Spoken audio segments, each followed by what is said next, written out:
All rise, the Honorable Judge Court Zepernick presiding.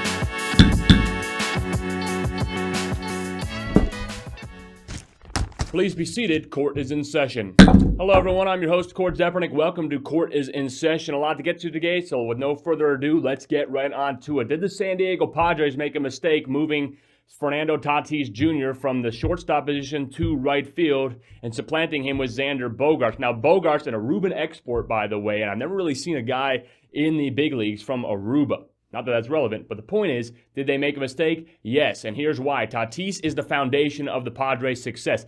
Them being the overwhelming favorites to clinch the NL pennant and advance and possibly win the World Series will not happen this year without the heavy contributions of Fernando Tatis Jr. For the longest of times over the past couple of years since he stepped foot in San Diego, he has been responsible for the turnaround of the entire San Diego economy. Think about it. It was almost impossible to get a daytime game, nearly a fourth full at Petco Park prior to Tatis' arrival. Now they're going to be sold out. They're going to be the sort of beacon of success, and it all revolves around Fernando Tatis. And I know he's abiding to what skipper Bob Melvin wants him to do to play right field. And I know he was embroiled in all the scandals with the drugs and the steroids that went on and the performance enhancers that went on. And he has a sort of irreparable image in terms of associating that with success at this point in his career. But the fact of the matter is, this is the golden boy. This is the poster child of the San Diego Padres. He needs to be playing on a defensive role at shortstop and find a more utility-like role for Xander Bogaerts. Bogaerts brings a lot of experience, as we mentioned, a lot of pedigree, 2 World Series titles with the Red Sox,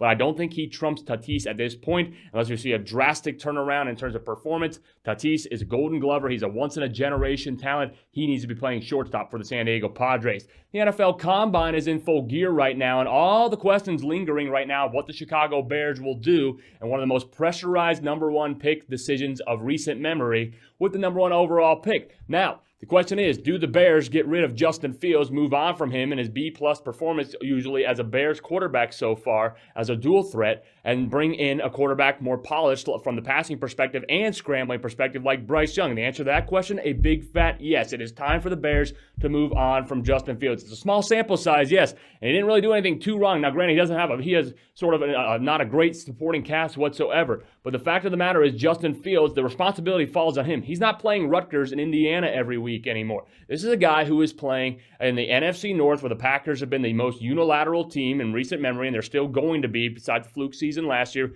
Team that we're going to beat Green Bay, you've got to be able to compete and win more than 5 games, let's say, in 2 years. I mean, that's Fields' grand win total as quarterback for the Chicago Bears. His signature win in his career is going to Foxborough in Week 7 and beating Bill Belichick and the Patriots. Aside from that, and I know the supporting cast, I know the young talent, they have a fledgling group out there in Chicago, but the fact is, he's responsible. He's the quarterback. Can you take a guy who has been playing at a B-plus level most of his career and replace him with a Bryce Young who has speaking of Tatis in generational talents, you look at Bryce Young, this guy already transcends the entire NFL in terms of the ability. He's a unique hybrid player. Yes, his measurables aren't going to blow you away, but he plays in the SEC, he plays at Alabama, he plays at Georgia, he plays in LSU week after week. All right, he already has that NFL-like experience. He is extremely accurate, extraordinarily accurate. He does things beyond the naked eye that nobody can really comprehend. He is a guy that the Bears cannot afford to swing and miss on. I think it would be a risky decision, yes, because Fields is 2 years ahead of him in terms of playing experience,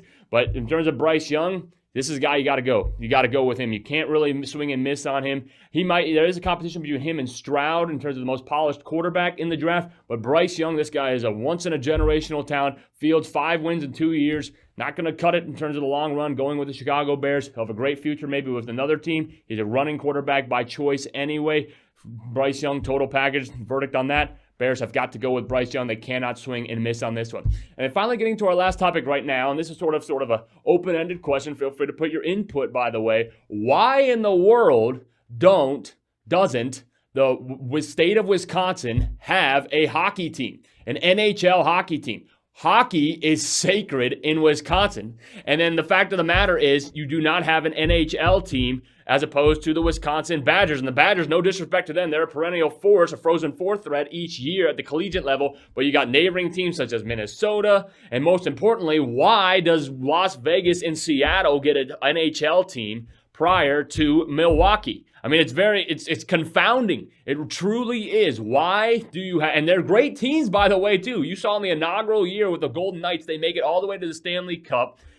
Built the foundation professionally from scratch. The Kraken, they have been on a roll as of late. They beat my Blue Jackets the other night as well. I'm from Ohio, if you may not know. But the fact of the matter is, why doesn't Wisconsin have a hockey team as opposed to maybe a Seattle or a Las Vegas? I'd say they get a great culture there. They could assimilate quickly, build a team in Milwaukee, maybe call them, I don't know, the Milwaukee Pioneers maybe. You have 4 professional teams in Wisconsin. So that's a question for another time. But think about that. Why didn't Wisconsin get an expansion team? The NHL has been expanding under Gary Bettman more than any other league in all of professional sports or program in all of professional sports lately. They deserve an NHL team. They need to keep that in mind for the near future. So that's the verdict on that. Does Wisconsin deserve a hockey team, an NHL team? Yes, and we definitely have to keep an eye out for that going in the near future. I just noticed that too the other day. Why doesn't Wisconsin have an NHL team? They would be so good and they would be so passionate there. No disrespect to the Knights, no disrespect to the Kraken, but Wisconsin should have got the better end of the deal when it comes to that. So that's going to be the verdict. I'm Cord Zepernick. Thank you for joining me.